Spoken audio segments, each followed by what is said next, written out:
Read, 8 minutes. 17th of August 2021. Episode 4. Weather, windy cavern inside, outside freezing and dark rainstorm. Summary, DM waves his magic wand magically adding 3 new members to the crew, Wombat, Rats and Jason in particular. For the record, the current roster is as follows: J Bandy is a temple warrior barbarian warforged, Basil/Jason is a champion fight human, Wombat is a scout rogue Bastokian human, Rats is an Aarakocran monk, Tom is a bard Bastokian human, Nick is a life cleric Bastokian human, and Time Zone is an illusionist wizard gnome. That is all for my DM homework. The new crew introduced themselves with the old crew. They all had a long rest. Luckily no encounters happened yet. Goliath left during J Bandy's morning shift, proceeding alone into the depths of the cavern. At some point during the night, a group of Fomor were resurrected from the corpses of the dead adventurers. Not even the dead are safe from the torment of the Vahslo caverns in the Quan mountain range of Uligarant range. The day before them will be full of combat, and that morning nobody missed stretching with Kurila.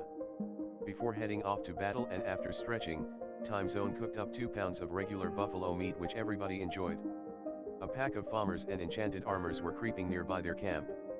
Their leering bright white eyes were illuminated in the darkness yet did not advance the crew. Each Fomor had pitch black skin with black hair and beady eyes.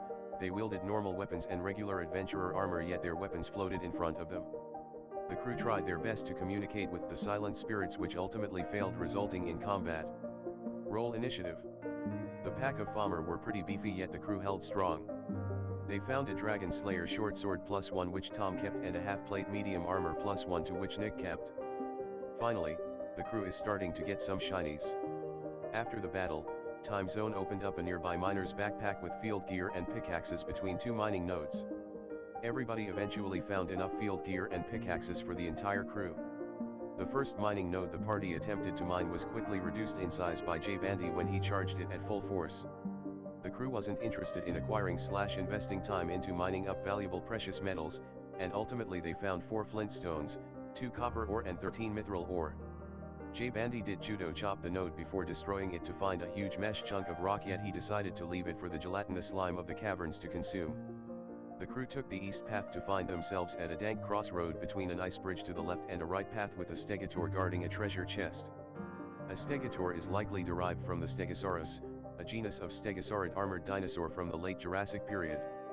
Due to its distinctive tail spikes and plates, Stegosaurus is one of the most recognizable dinosaurs, along with Tyrannosaurus, Triceratops, and Diplodocus aka Apatosaurus, Barosaurus, Brachiosaurus, Brontosaurus, and Camarasaurus.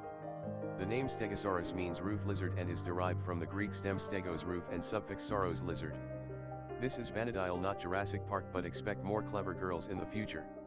The Stegosaur was a mean foe and took out one of the crew, but they were quickly revived with a potion. Unfortunately, no Stegosaur hide, but Rats did keep a shiny talon for his collection.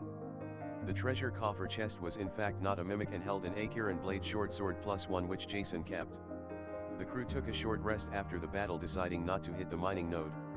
Backtracking into the main room, the crew decided to head north through a small crevice to avoid battle against the ancient spirits of the cavern aka the Fomor sneaking past them since they weren't aggressive unless directly confronted. The crew entered a tiny path proceeding deeper into the caverns. The Fomor group was large, in fact consisting of 10 Fomor adventurers and 10 enchanted armor. In military terms, that would be called 2 sections or 2 squads consisting of 9 soldiers each with 2 left over. So, obviously avoiding more future loot potential via the 2 squads of Fomor and yet another treasure being guarded by yet another Stegosaurus. The crew found a small camp with a treasure coffer chest surrounded by 4 eager gargoyles after leaving the confined space of the crevice path they used to safely advance. 1 huge gargoyle and 4 smaller gargoyles were examining the chest when suddenly Rats flew in and snagged it from under them. The now frenzied gargoyles refused to be bested by a measly Aarakocra and decided to take on the crew. One of the highlights from the battle was when a gargoyle rolled a 1 against J Bandy which triggered a shrapnel breath. Another crew member fell but was quickly revived with a potion. A beastly looking ninja ran into battle and used darkness which allowed the gargoyles to escape.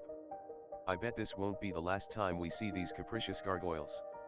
Opening up the treasure coffer chest, it was indeed not a mimic and held a Vorpal sword +1 which J Bandy kept and a magical trinket which Rats kept.